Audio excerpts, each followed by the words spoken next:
Ladies and gentlemen, let's talk about a very specific kind of slow, psychological takedown that happens in relationships, not out of malice, but out of something far more subtle, emotional intelligence. Today, I want to break down 5 signs a super empath is silently destroying an avoidance ego. And yes, I said destroying, but not with fire and fury, with compassion, boundaries, and a kind of grace that shakes avoidance to their very core. Because if you've ever met a super empath, someone deeply intuitive, emotionally available, and self-aware, you know they're not here to play games, and if you're avoidant, oh, buckle up. 1. They don't chase the hot hand. Cold roller coaster. You know how avoidants tend to test connection by pulling away, just to see if you'll come running. Yeah. Super empaths don't do that. They don't beg, they don't panic.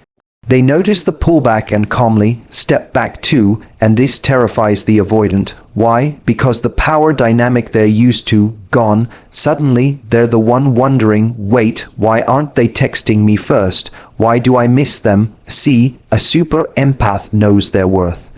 They give space, but not at the expense of their dignity, and that calm silence, it makes the avoidance ego start to unravel. Let's take the first keynote from the speech. They don't chase the hot and cold roller coaster, and explore it in depth. One of the most defining ways a super empath silently dismantles an avoidance ego is by refusing to play into the classic emotional game, the hot and cold dynamic. You know, the one where the avoidant partner shows affection, reels you in, then suddenly becomes distant, non-committal, or emotionally shut down. It's not always intentional manipulation. Sometimes it's just their own fear of intimacy at work. But to someone deeply emotionally attuned, like a super empath, this dance is not intriguing, it's exhausting. Most people, when met with coldness after warmth, will react from a place of insecurity. They'll start questioning themselves. Did I say too much? Should I try harder? They may begin chasing the avoidant, trying to recreate the original connection. This is where the avoidance ego grows. It thrives on being pursued while staying emotionally detached. But a super empath doesn't chase. They don't interpret emotional withdrawal as a call to action.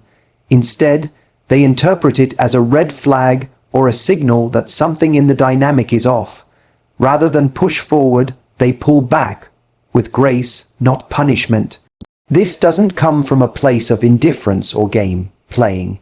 It comes from self-awareness. The super empath has spent time understanding their emotional triggers, and they know that their capacity for compassion is not a free pass for mistreatment. So when an avoidant starts pulling away, the super empath doesn't spiral into anxiety. They don't feel the urge to prove their worth or reignite the connection. They sit still. They give space, not as a strategy to manipulate, but because they understand chasing someone who fears intimacy only makes them run faster. Now, what happens inside the avoidant at this moment is subtle, but significant. They're used to people trying harder when they pull away. When someone doesn't, when the empath lets go instead of clinging tighter, that silence echoes. It confuses the avoidance ego, which often relies on the idea that they're the one with emotional control. But now, the super empath has changed the dynamic, not with words, but with a shift in energy. Suddenly, the avoidant is the one wondering what happened, why the connection feels different, and whether they've misjudged the emotional balance. This moment can be quietly transformative. It creates discomfort in the avoidant, not from attack, but from the absence of the emotional chasing they've come to expect. It's not anger, it's not rejection. It's emotional self-possession, and for someone whose ego relies on unpredictability to stay safe, nothing is more disarming than someone who simply refuses to play. That refusal doesn't bruise their ego through confrontation. It dismantles it through contrast, because in the face of someone who isn't afraid of closeness, their fear stands out more clearly than ever before. Let's now explore the second keynote from the speech. Asterisk, they mirror your energy, but with elegance. Asterisk, when it comes to emotional dynamics, especially in relationships involving an avoidant person, power often lies in imbalance. Avoidants tend to feel safest when they are the ones holding emotional distance. They get close just enough to spark connection, then retreat when it feels too real. The imbalance happens when the other person, usually more emotionally available, leans in harder to compensate for that retreat. That's where the avoidant ego gets fed, in knowing someone is more invested, more vulnerable, more eager to connect. But with a super empath, this pattern falls flat, because empaths don't just feel deeply, they notice deeply. They don't confront with drama, but with subtle reflection. They match energy, and they do it with an emotional grace that catches the avoidant off guard. Mirroring, in this context, is not manipulation. It's an act of emotional calibration. When the avoidant becomes distant, the super empath doesn't chase. They become spacious too, but without resentment. If the avoidant starts withholding vulnerability, the empath intuitively shares a little less. If communication becomes inconsistent, the empath responds with quiet boundaries rather than desperation. And here's the twist: the way the empath adjusts doesn't feel punishing. It feels natural, balanced, respectful. But for the avoidant, who is used to emotional overfunctioning on the other side, this is deeply unsettling. What makes this so disarming is that the super empath doesn't do it to teach a lesson. They do it because they're emotionally self-regulated. They refuse to carry a connection on their own shoulders. And when the empath gently steps back to mirror the avoidance energy, it forces a kind of internal confrontation. Suddenly, the avoidant sees their own behavior reflected back at them, but stripped of emotional chaos. There's no accusation, no begging, no guilt, just distance that mirrors their own, and that absence of emotional labor on the empath's side reveals something powerful. Without the empath giving more than they're receiving, the entire relationship begins to feel hollow. This shift doesn't just bruise the avoidant's ego, it creates emotional confusion. They start to wonder, why isn't this person trying harder? Why don't I feel in control? Why do I suddenly miss them? The ego, which relies on being wanted but unavailable, starts to crack under the weight of mirrored indifference. And yet, the empath isn't being cold. That's what makes this so powerful. They're being calm, grounded, detached with love, not with bitterness. That energy feels unfamiliar to someone who expects either emotional chaos or emotional overfunctioning. Ultimately, what the empath is doing is reclaiming balance. They're saying, without words, if you won't bring your whole self here, I won't either. I won't punish you, but I also won't perform for you. And that quiet decision not to overextend becomes the moment the avoidant begins to lose their grip, not on the relationship, but on the illusion of control. Let's explore the third keynote, they set boundaries, without explaining them 1,000 times. In many emotionally imbalanced dynamics, particularly those involving avoidant individuals, boundaries often become battlegrounds. The avoidant may not always understand or respect them, and the emotionally available partner may struggle to enforce them without guilt. But super empaths operate differently. They don't set boundaries as threats or ultimatums. They set them as a reflection of their values. And the real shock to an avoidance ego is that the empath doesn't over-explain those boundaries. They don't seek permission, approval, or even understanding. They simply state what they need and enforce it. Avoidants often rely on the gray area. They thrive where things are ambiguous, where feelings can be minimized, and where responsibility can be dodged. So when a super empath calmly says, "This doesn't work for me," and then means it, it cuts through that fog like a blade.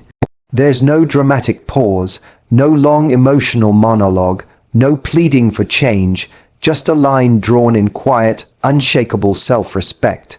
This kind of boundary isn't defensive, it's grounded.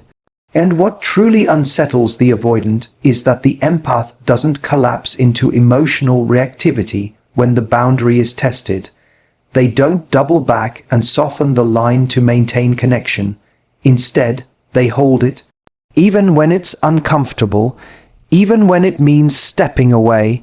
And for the avoidant, whose ego is often reinforced by the idea that they can come and go as they please, this is deeply confronting. The avoidant may try to push back subtly, ignoring the boundary, shifting blame, or pretending they didn't hear it, but the super empath doesn't get baited. They don't spiral into justifying why they need what they need. They don't write paragraphs trying to make their emotional truth digestible. They simply state their position once, with kindness, and then adjust their behavior accordingly.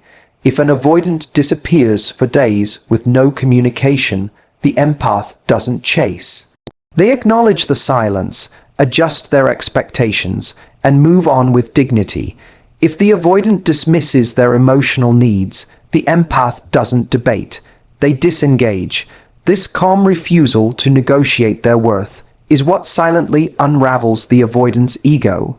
It's not loud, it's not performative, it's just clarity, and clarity in a relationship with an emotionally avoidant person is disruptive because it removes all the hiding places. The avoidant can no longer pretend not to understand what's expected of them.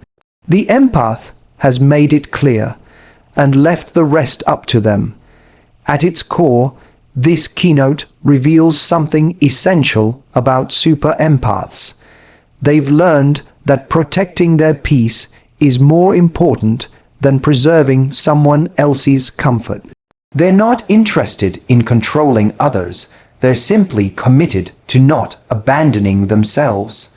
And when someone with avoidant tendencies realizes that the emotional dynamic won't bend to their fears anymore, that they can't confuse, stall, or delay intimacy on their own terms, it shakes the foundation of their ego.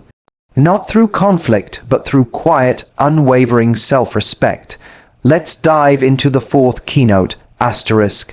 They respond to inconsistency with indifference, not insecurity. Asterisk, in most relationships where one person leans avoidant, inconsistency becomes the invisible weapon. It's not necessarily malicious, it's often subconscious. A text goes unanswered, plans get vague, affection fluctuates without explanation, and the typical response from someone emotionally invested is anxiety. The natural instinct is to close the gap, send another message, seek clarity, look for reassurance. That response feeds the avoidant's ego because it reinforces their sense of control. They don't have to commit or communicate clearly. The other person will do the emotional work for them. But a super empath doesn't operate that way. They don't respond to inconsistency with panic. They meet it with calm detachment, and that changes everything. What makes this so powerful is that the super empath is not emotionally checked out. In fact, they're very tuned in, but they're also highly self-aware.